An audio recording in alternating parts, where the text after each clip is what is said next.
नमस्कार दोस्तों, मैं शंभू सिंह गोल स्टडी के YouTube चैनल पर आपका स्वागत करता हूं। हम पिछली कक्षाओं से पढ़ते आ रहे हैं संविधान का भाग 3 और संविधान के भाग 3 में जो उल्लेख है वो संविधान के मूल अधिकारों का उल्लेख है, जिनका उल्लेख है अनुच्छेद 12 से लेकर 35 तक।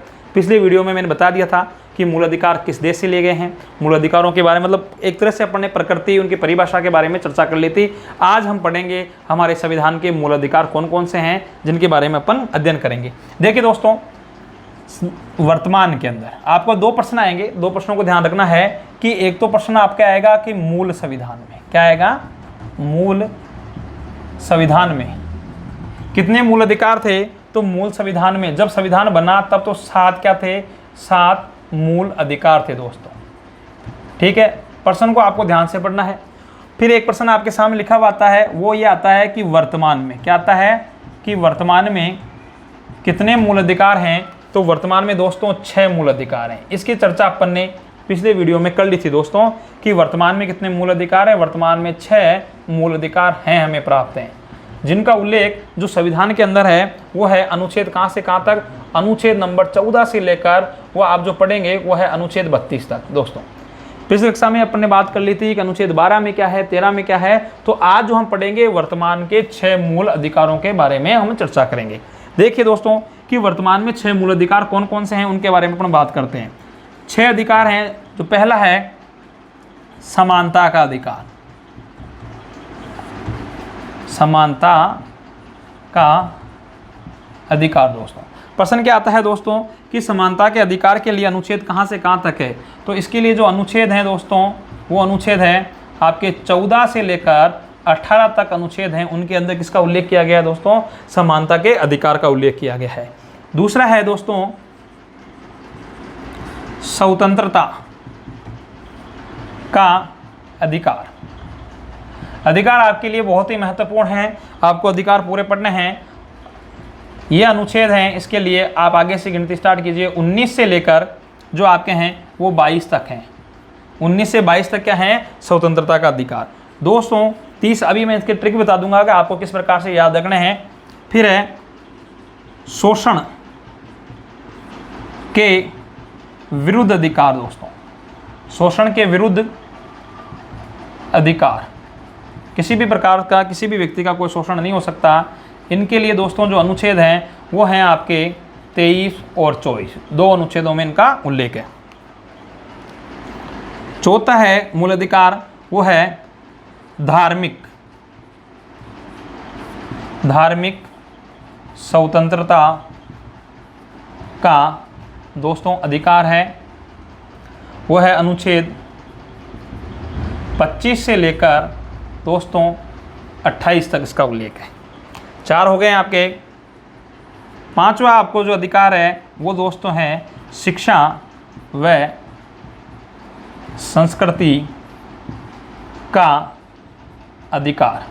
दोस्तों उसके लिए अनुच्छेद हैं अनुच्छेद 29 और 30। देखिए दोस्तों, और लास्ट आपका जो सबसे महत्वपूर्ण अधिकार है वो है संवैधानिक उपचारों का अधिकार। इसके लिए अनुच्छेद है 32। कौन सा है दोस्तों, अनुच्छेद 32। यहाँ आप देखिएगा दोस्तों, ध्यान से देखना कि हम जो बात कर रहे हैं समानता का अधिकार, प्रश्न कैसे मिलान करने के लिए आते हैं। समानता का अधिकार कहाँ से कहाँ तक है, तो 14 से लेकर 18 तक। कुछ दोस्तों क्या है, प्रश्न किस प्रकार है, आपने कभी रीजनिंग भी पढ़ी होगी, तो रीजनिंग में आता है ना निम्न में से भिन्न को छांटिए।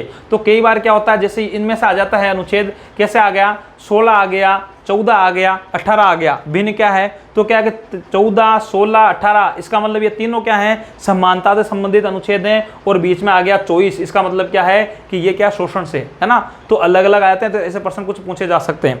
दूसरा अधिकार जो दोस्तों है वो स्वतंत्रता का अधिकार है। कहाँ से कहाँ तक है आपके, ये है 19 से लेकर 22 तक। शोषण के विरुद्ध अधिकार है आपके 23-24। धार्मिक स्वतंत्रता का है 25 से 28 और शिक्षा व संस्कृति का अधिकार है 29-30। अब दोस्तों आप यहाँ कहेंगे कि एक अनुच्छेद नहीं रहा, वो कहाँ चला गया है आपका, तो वो रहा कौन सा है, अनुच्छेद नंबर 31 दोस्तों। कहाँ गया ये? तो अनुच्छेद 31 चला गया। मैंने आपको पहले बताया कि हमारे मूल संविधान में 7 मूल अधिकार थे और एक मूल अधिकार माइनस हो गया। कौन सा है? संपत्ति का मूल अधिकार माइनस हो गया ना। तो संपत्ति का मूल अधिकार जो गया है वो अनुच्छेद 31 से ही हटाया गया ना। अनुच्छेद 31 क्या हो गया है कि इसको विलुप्त कर दिया गया। इसको वर्तमान में जो हम पढ़ते हैं वो पढ़ते हैं 300 क संपत्ति के अधिकार को हटा के इसको अभी कर दिया गया कौन सा? कानूनी अधिकार। कौन सा अधिकार में आता है ये दोस्तों? बहुत प्रश्न आया। कानूनी अधिकार है कि संपत्ति का अधिकार क्या मूल अधिकार है? यहाँ शब्दों का ध्यान रखिएगा। मूल अलग चीज होती है, अधिकार अधिकार तो है आपको संपत्ति का, परंतु आपको संपत्ति का क्या नहीं है? मूल अधिकार नहीं है। तो ये आपके 6 मूल अधिकार, इनके सबके एक एक के बारे में, एक एक अनुच्छेदों के बारे में अपन अध्ययन करेंगे। तब तक आप इसका स्क्रीनशॉट ले लीजिए दोस्तों। ठीक है दोस्तों, स्क्रीनशॉट आपने ले लिया होगा। अब अपन इन संविधान के जो ये अपने को मूल अधिकार प्राप्त है, इनके एक एक मूल अधिकारों के बारे में अपन अध्ययन करते हैं। और सबसे महत्वपूर्ण पहला ही है और इसी में से दोस्तों ज़्यादातर प्रश्न आते हैं। देखिए प्रथम क्या है? प्रथम है आपका जो मूल अधिकार है वो है समानता का अधिकार। दोस्तों अनुच्छेद जो है इसके लिए अभी अपन ने चर्चा की थी, अनुच्छेद हैं 14 से लेकर 18 तक उल्लेख है। अब देखिए दोस्तों, समानता का अधिकार क्या है? आपको भारत के प्रत्येक नागरिकों को समानता का अधिकार प्राप्त है। किसी भी व्यक्ति के साथ किसी भी प्रकार का भेदभाव नहीं किया जाए, हर मामले में क्या हो? समान हो। तो इसके लिए इसे अपन कैसे समझेंगे? तो इसके एक एक अनुच्छेदों के बारे में अपन अध्ययन करेंगे। देखिए दोस्तों, इस संविधान में पहला है समानता का अधिकार, और समानता के अधिकार में जो पहला अनुच्छेद है वो कौन सा? अनुच्छेद नंबर 14। अनुच्छेद नंबर 14 में किस बात का उल्लेख है कि देखिए विधि के समक्ष समानता। देखिए इसमें 3 शब्द आते हैं, उन शब्दों के अपन जिक्र करेंगे। पहले आप इसमें इतना सा समझिए, विधि के समक्ष समानता, कि कानून के सामने सभी व्यक्ति क्या होंगे? समान होंगे। दोस्तों मेरा कहने का तात्पर्य ऐसा है कि जैसे कि आपको पुलिस ने पकड़ा है किसी भी व्यक्ति को, तो हमारे भारत का जो संविधान है सबको समान रूप से लागू होता है कि जो अपराध आपने किया है और वही अपराध नेता करता है तो भी समान सजा होगी। एक चाहे भिखारी ने किया हो या देश के किसी मंत्री ने किया हो, एक गरीब ने किया हो या अमीर ने किया हो, अगर वो अपराध किया है तो उस अपराध की सजा दोनों को क्या मिलेगी? बराबर है मिलेगी। तो विधि के समक्ष क्या होंगे? सभी समान होंगे। न कोई राजा होगा ना कोई रंक होगा। ये मतलब कोई बड़ा आदमी छोटा आदमी नहीं होता। दोस्तों आपने एक बात सुनी होगी, कानून अंधा है कि लोग बोल देते हैं इसे, है ना। या आपने एक छोटा सा आपको उदाहरण देता हूं कि आपने अगर कानून की देवी की वो कोर्ट के अंदर आपने कहीं देखा हो तो एक कानून की देवी की एक चित्र होता है जिसमें तराजू लिए हुए एक महिला खड़ी होती है ना, आंखों पे पट्टी बांधी हुई। तो लोग कई बार उसके लिए कहते हैं कि कानून क्या है दोस्तों? अंधा है। तो कानून अंधा नहीं है दोस्तों, उन्होंने जो पट्टी बांध रखी उसका तात्पर्य है। कई बार पूछा जा सकता है कि कानून की देवी की आंखों पर पट्टी क्यों बांधी जाती है ना। तो आप कहते हैं कानून अंधा इसलिए बांधी जाती है। ऐसा नहीं दोस्तों, कानून की देवी की आंखों पर पट्टी बांधने के 2 कारण हैं। एक तो क्या है कि वो जो तराजू है तराजू में समान रूप से तोलेगी, किसी को भी भेदभाव नहीं करें। वो ऐसा नहीं देखे कि यह आदमी अमीर है या आदमी गरीब है। अगर न्यायालय में आप गए हैं तो न्यायालय में दोनों व्यक्ति हैं वो समान है, और वो न्यायालय क्या करेगा? न्याय करेगा। इस बात पे न्याय नहीं करेगा कि ये उच्च वर्गीय है, ये निम्न वर्गीय है, ये पैसे वाला है, ये गरीब है, ये भिखारी है, मतलब ये रंक है, ये राजा है, ऐसा नहीं। तो किसी में भेदभाव नहीं हो, इसलिए आंखों पे पट्टी बांधी जाती है। दूसरा, भारतीय संविधान दोस्तों ये कहता है कि हमारे कानून की नज़रों से चाहे 100 गुनहगार बच के चले जाएं दोस्तों, परंतु किसी एक को बेगुनाह को क्या नहीं होनी चाहिए? सजा नहीं होनी चाहिए। इसलिए आंखों पर क्या होती है? पट्टी बंधी हुई है। तो आप ऐसा ना समझे कि कानून अंधा होता है तो आंखों पर पट्टी बांध रखी है दोस्तों, ऐसी कोई बात नहीं है। देखिए विधि के समक्ष समानता, कि कानून के सामने सभी लोग क्या होंगे? समान होंगे। ये जो व्यवस्था हमने ली है वो कहाँ से ली है हमने दोस्तों? इंग्लैंड से ली है ना। ये व्यवस्था कहाँ से ली है? इंग्लैंड से, कि विधि के समक्ष सभी व्यक्ति क्या समान रूप से पाए जाएंगे, उनके असमानता से क्या मिलेगा? न्याय मिलेगा। ठीक है दोस्तों, आई बात समझ में। इसके कुछ उदाहरण और है। अपवाद है। अपवाद यह कि आप कह रहे हैं कि विधि के समक्ष समानता, तो मतलब कानून के सामने सभी व्यक्ति क्या हुए? समान हुए। तो कुछ अपवाद हैं दोस्तों ना। अपवाद कैसे हैं? जैसे कि आप यहाँ कर सकते हैं कि अपवाद का मतलब है दोस्तों भारत का राष्ट्रपति। क्या है दोस्तों? राष्ट्रपति। ठीक है, भारत का राष्ट्रपति। किसी भी राज्य का क्या है दोस्तों? राज्यपाल भी। क्या कर सकते हैं आप? राज्यपाल। किसी भी राज्य का राज्यपाल, या गर्भवती महिला। देखिए उदाहरण मैंने क्या कहा कि सभी लोग क्या होंगे, समान होंगे। मतलब तात्पर्य ये है कि आपने कोई अपराध किया है तो उस अपराध की, जैसे मैंने कोई अपराध किया और आपने किया, तो सजा तो दोनों को सेम मिलनी चाहिए ना। ऐसा नहीं कि ये गुरुजी हैं इसलिए इनको छोड़ दो और ये बदमाश बालक है इसलिए इसको सजा दे दिया जाए, तो दोस्तों ऐसा नहीं होता ना। परंतु अपवाद है कि अगर भारत के राष्ट्रपति ने कोई अपराध किया है तो उनके ऊपर एक कानून लागू नहीं होता है, क्योंकि भारत का राष्ट्रपति का पद जो है संवैधानिक है। किसी भी राज्य के राज्यपाल को क्या नहीं दी जा सकती, उसको भी पद पे रहते हुए इन पे कानूनी कार्रवाई नहीं होती। आप ऐसे समझिए। वर्तमान में आपको उदाहरण बताता हूं कि अयोध्या मामला है, उस अयोध्या मामले के विवाद के अंदर जो ढांचा ढाया गया था, उस ढांचे के समय जो मुख्यमंत्री थे वो कल्याण सिंह जी थे, और कल्याण सिंह जब मुख्यमंत्री थे उन्होंने पद से त्यागपत्र दिया, उन पर केस चल रहा है, तो उन्हें कोर्ट में बुलाना था। वर्तमान में कुछ दिनों पहले तक अभी राजस्थान के क्या थे, वो राज्यपाल थे, तो राज्यपाल पद पे रहते हुए उन्हें कोर्ट में नहीं बुलाया जा सकता था। तो अब वो राज्यपाल का पद छोड़ दिया, अब उन्हें कोर्ट के अंदर बुलाया जा रहा है ना। तो क्या है, ये चीजें इनको छूट है कि व्यक्तिगत मामले पर इनकी क्या नहीं होता, केस दर्ज नहीं होता। अगर किसी कोई महिला है दोस्तों, और वो महिला है और उस महिला ने अपराध किया और मान लो उसको फांसी की सजा हो गई है, तो दोस्तों उस गर्भवती महिला को फांसी की सजा नहीं होगी, क्योंकि अपराध उस महिला ने किया, उसके पेट में जो बच्चा है उसने अपराध नहीं किया है, तो उसको क्या नहीं होता है कि उसको सजा नहीं मिलेगी, है ना। तो ये कुछ अपवाद है दोस्तों, है ना। तो विधि, अब इसी की बात करें, अपन पॉइंट की बात करें। यहाँ देखिए अनुच्छेद 14 ही पढ़ रहे हैं। अनुच्छेद 14 का एक पॉइंट है, विधि के समक्ष समानता, कानून के सामने सभी समान होंगे। इसी का एक पॉइंट और दोस्तों यहाँ से समझ लीजिए आप, विधि का समान संरक्षण। और चलिए पहले यहां समझते हैं, विधि का समान संरक्षण। कानून सभी व्यक्तियों को समान रूप से क्या देगा, संरक्षण देगा। कि किसी दो व्यक्ति आए हैं मान लीजिए, तो उन दोनों व्यक्तियों को कानून संरक्षण का मतलब है आपको वकील मिले। आपने कोई अपराध किया, ऐसा नहीं अपराध करते पुलिस पकड़ी और पुलिस पकड़ के आपको सजा सुना दी जाए, ऐसा नहीं होता। हम तो विदेशियों के आतंकवादियों के साथ भी ऐसा बर्ताव नहीं करते। दोस्तों आपको पता होगा कि एक आतंकवादी आया था, संसद पे हमला किया था, है ना। उसको हमने पकड़ा है, उसको पकड़ने के बाद क्या है, उस पर केस चला है, उसको क्या है कि वकील मिला है, उसका वकील ने केस लड़ा और हारने के बाद उस व्यक्ति को क्या दी, हमने फांसी की सजा दी है। कोई भी मुल्क ये नहीं कह सके कि ये तो एक अलग धर्म का था, पाकिस्तान से आया था इसलिए इसको पकड़ लिया और इन्होंने फांसी दे दी, हमने पूरा उसको बचाव का मौका दिया। तो मतलब कहने का तात्पर्य ऐसा है कि कानून के सामने सभी व्यक्ति क्या है, समान है। अगर आपको पुलिस पकड़ती है तो सबसे पहले आपको क्या दिया जाएगा, वकील दिया जाएगा, नहीं होगा तो भी आपको वकील उपलब्ध करवाया जाता। मतलब जिन लोगों की आमदनी 1 लाख से कम आमदनी वाले परिवारों को दोस्तों निःशुल्क क्या मिलेगा, न्याय मिलेगा। मतलब निःशुल्क न्याय, मतलब आपको न्याय तो क्या मिलेगा, निःशुल्क मिलेगा। हमारे देश ने ये व्यवस्था की है कि विधि का समान संरक्षण, प्रत्येक व्यक्ति को वकील मिलेगा। आप मन से अपना वकील करते हैं तो ठीक है, आपके पास वकील नहीं तो गवर्नमेंट आपको वकील उपलब्ध करवाई जाएगी। तो ये संरक्षण जो हमने लिया दोस्तों, ये कहाँ से लिया है, ये लिया हमने USA। कहाँ से लिया है, अमेरिका से लिया है ना। तो विधि के समान समानता, विधि के समान संरक्षण, दोनों शब्द अलग अलग हैं, पर अभी हम परिचर्चा जो कर रहे हैं वो अनुच्छेद 14 पे कर रहे हैं। अभी तक पहले ये अनुच्छेद हम पढ़ रहे हैं। देखिए इसी का एक और शब्द और आता है दोस्तों, क्या आता है, विधि द्वारा स्थापित प्रक्रिया। दोस्तों ये हमने लिया है जापान से। कहां से लिया हमने, जापान से। अब आप कहेंगे दोस्तों कि अंतर क्या हुआ, यहां विधि का समान संरक्षण, आ तो सब विधि है, यहां समानता है, यहाँ संरक्षण है दोस्तों, और यहाँ जो अपन बात कर रहे हैं वह है विधि द्वारा स्थापित प्रक्रिया।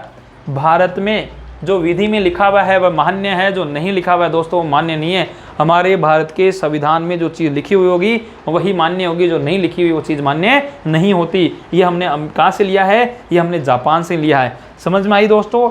अब विधि द्वारा स्थापित प्रक्रिया का मतलब है कि जैसे आपको विवादित प्रश्न है वैसे तो, परंतु फिर भी मैं आपको बताना चाहूँगा कि जैसे कोई रिजर्व सीट है और उस रिजर्व सीट के ऊपर मान लो कि आपने कई रिजल्ट देखे हैं, राजस्थान के रिजल्ट मैंने देखे थे कि अगर किसी के माइनस में भी नंबर है, क्या है, माइनस में भी नंबर है, -44 ऐसे कुछ भी नंबर है कि ये लो -44, तो भी वो व्यक्ति नौकरी कर रहा है। तो वो क्यों कर रहा है? तो दोस्तों वो इसलिए कर रहा है क्योंकि उसको आरक्षण के संविधान में लिखा हुआ है कि उसकी सीट पे वही व्यक्ति नौकरी करेगा। क्या करेगा? वही व्यक्ति नौकरी करेगा, दूसरा आ नहीं सकता। तो उसके बाद भी उसको क्या दी जाती है? पोस्टिंग दी जाती है। तो वो क्या है? संविधान में लिखा हुआ है। जो चीज़ लिखी हुई होगी वो मान्य है, जो नहीं लिखी हुई दोस्तों वो मान्य नहीं है। तो भारत का संविधान क्या है? लिखित संविधान माना जाता है। तो ये अपन ने जो चर्चा की है वो संविधान के अभी तक दोस्तों अनुच्छेदों में हमने पहला क्या पढ़ा है? मूल अधिकारों में पहला है समानता का अधिकार, और समानता के अधिकार में पहला अनुच्छेद पढ़ा है कौन सा? 14। एक अनुच्छेद पर चर्चा की है दोस्तों, इसका आप स्क्रीनशॉट ले लीजिए। ठीक है दोस्तों, स्क्रीनशॉट ले लिया होगा। देखिए ये अपन ने जो पढ़ा है अभी अनुच्छेद नंबर 14 पढ़ा है केवल दोस्तों, और हम जो पढ़ रहे हैं वो पढ़ रहे हैं क्या?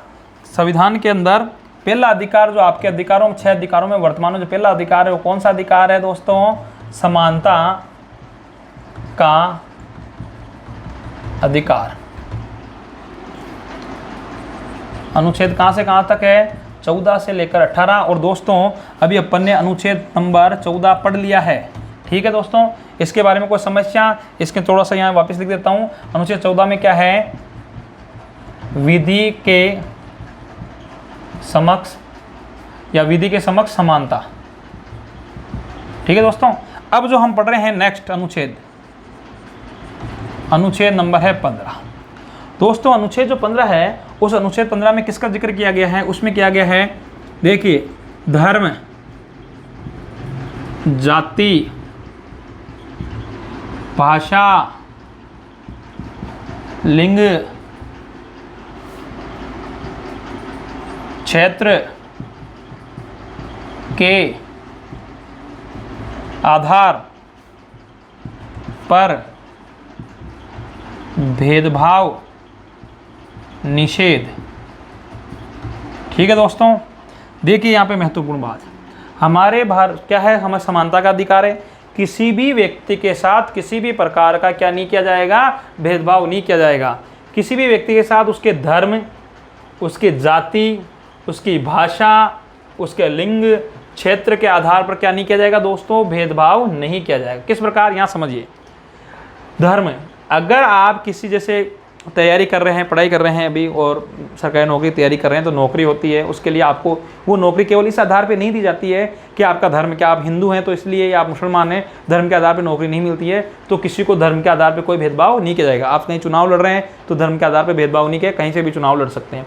जाति, आपके जाति के आधार पर भेदभाव नहीं किया, आप फलानी जाति से आते हैं इसलिए आपको, जैसे कि मान लो कि भाई कलेक्टर का पद है, वो कलेक्टर का पद तो उच्च वर्ण जो उनको मिलेगा, जैसे जैन समाज को मिलेगा, राजपूत समाज को मिलेगा, ऐसा कोई भेदभाव नहीं, सभी लोग क्या कर सकते हैं? फॉर्म भर सकते हैं। भाषा, आपकी भाषा कौन सी है, इस आधार पे आपके साथ क्या नहीं किया जा सकता? भेदभाव नहीं किया जा सकता। जैसे आप दक्षिण भारतीय हैं, कोई तेलुगु बोल रहा है, तमिल बोल रहा है ना, तो उन भाषाओं के आधार पर भेदभाव नहीं किया जा सकता। लिंग के आधार पर, मतलब आप स्त्री हैं, पुरुष हैं या किन्नर हैं, इस आधार पर भेदभाव नहीं किया जा सकता। दोस्तों सबसे महत्वपूर्ण ये अनुच्छेद 15 है। मैं आपको बता रहा हूँ कि जितनी बार भी मैं पढ़ाता हूँ और मैं बताता हूँ कि ये प्रश्न आएगा इस बार, तो इस बार मैं आपको कह रहा हूँ ये आपके पेपरों में प्रश्न ज़्यादा आता है। एक तो आएगा ये मूवी से संबंधित के फिल्म, हाल ही में कौन सा आर्टिकल है जिससे संबंधित मूवी बनाई गई, तो अनुच्छेद 15 कैसे आधार के ऊपर बनाई गई? आर्टिकल 15 के नाम से एक मूवी बनी है, क्योंकि ये भेदभाव के बारे में है, उससे संबंधित मूवी है। एक तो ये। दूसरा प्रश्न है कि पिछली बार इस पर प्रश्न आया था दोस्तों, ये इस पर ध्यान दीजिएगा कि मैंने ये प्रश्न बोला है कि लिंग के आधार पर, मतलब कि किन्नर, पिछली बार एक किन्नर था जिसने राजस्थान पुलिस के अंदर फॉर्म भर दिया गया था ना, क्योंकि वहाँ तो ये क्या लिखा हुआ आता ही नहीं है कि भाई किन्नर नहीं भर सकते फॉर्म, या तो स्त्री या पुरुष आता है। उसने पुरुष में क्लिक कर दिया और भर दिया, उसने पेपर दिया, पास हो गया, उसने फिजिकल किया, पास हो गया, और वह व्यक्ति क्या हुआ? इंटरव्यू में पास हो गया। परंतु हमारे यहाँ व्यवस्था है स्त्री और पुरुष, तो उस व्यक्ति को नौकरी कहाँ दें? तो उस व्यक्ति को जब नौकरी नहीं दी गई दोस्तों, तो उसने क्या किया कि मैंने आपको पहले बताया है कि संविधान के अंदर आपके मूल अधिकार हैं, वो वाद योग्य हैं। कोई भी व्यक्ति अगर उसका एक भी अधिकार छीना जाता है तो कोर्ट में जा सकता है, हाई कोर्ट और सुप्रीम कोर्ट में। तो हाई कोर्ट में याचिका लगाई है ना, और याचिका लगा के उसके अंदर को क्या किया गया है, वो याचिका में लगाने के बाद वो जीता, और केस जीतने के बाद उसको क्या दी गई दोस्तों? नौकरी दी गई है। इसके लिए प्रश्न पूछा गया कि जो किन्नर था वो कहाँ से भर्ती हुआ ना, ऐसा उसके बारे में प्रश्न था। तो आपको 2015 इस तरह की भर्ती में था, तो आपको ये ध्यान रखना है। देखिए इसको वापस समझते हैं अपन। धर्म के आधार पर क्या नहीं होगा? भेदभाव नहीं होगा ना। ठीक है, कि किसी आप हिंदू, मुस्लिम, सिख, ईसाई हैं, जाति आपकी कौन सी है, भाषा कौन सी है, आप कौन सी भाषा बोलते हैं, जैसे आप कहते हैं ना कि ये बिहारी आ गया है ना, लिंग के आधार पर नहीं होगा। क्षेत्र के आधार पर क्षेत्र का आधार के मतलब होता है कि कोई यूपी बिहार से लोग काम करने आ जाएं, जैसे राजस्थान के अंदर, या आपने देखा होगा अधिकतर बम्बई में जो उत्तर भारत के लोग काम करने जाते हैं, बिहार के या उत्तर प्रदेश के, वो वहाँ भाषा बोलते हैं हिंदी, और भाषा बोलते ही पकड़ में आ जाता है कि यह उत्तर भारतीय है, और वो लोग वहाँ से मार पीट के भगा देते हैं, क्योंकि यहाँ के लोग सस्ते दामों में वहाँ क्या करते हैं दोस्तों, काम करते हैं ना, तो इसलिए उनको भेदभाव। तो आप पूरे भारत में कहीं पे भी काम कर सकते हैं, आपके साथ क्षेत्रवाद नहीं किया जाएगा। परंतु दोस्तों अपवाद है, क्या है अपवाद, ये 14 का भी जैसे मैंने अपवाद बताया, वैसे 15 का भी क्या है दोस्तों, अपवाद है। और वो अपवाद है अनुच्छेद जो 15 है, इस अनुच्छेद 15 का चौथा नंबर का है पॉइंट, वो अपवाद है कि मैंने अभी कहा आपको धर्म भाषा नहीं। दोस्तों जब भी आप कोई फॉर्म भरते हैं तो सबसे पहले आपका धर्म पूछा जाता है, आपकी कौन सी जाति है, जनरल, ओबीसी, एससी, एसटी जो भी है वो पूछी जाती है, भाषा पूछी जाती है, स्त्री या पुरुष है पूछे जाते हैं। परंतु क्या है दोस्तों, ये अपवाद है। अपवाद का मतलब आप समझिए आरक्षण। हमने यह बात की है कि किसी भी प्रकार का कोई भेदभाव नहीं किया जाएगा, परंतु अनुच्छेद 15 के तहत क्या है कि जो लोग शिक्षा के और समाज के क्षेत्र में पिछड़े हुए हैं उन लोगों को क्या दिया जा सकता है, आरक्षण दिया जा सकता है। तो दोस्तों आरक्षण भी इसी के अंदर ही आता है। ये तो आई बात समझ में, ये अनुच्छेद आपके 15 कहता है। अब अपन जिक्र करेंगे अनुच्छेद 16, तब तक आप इन दोनों का स्क्रीनशॉट ले लीजिए दोस्तों। ठीक है दोस्तों, स्क्रीनशॉट ले लिया होगा। अपन ने जो अभी तक पढ़ लिया है, मतलब अनुच्छेद नंबर 14 कंप्लीट आपके, अनुच्छेद नंबर 15 और दोनों के अपन ने अपवाद देख लिए।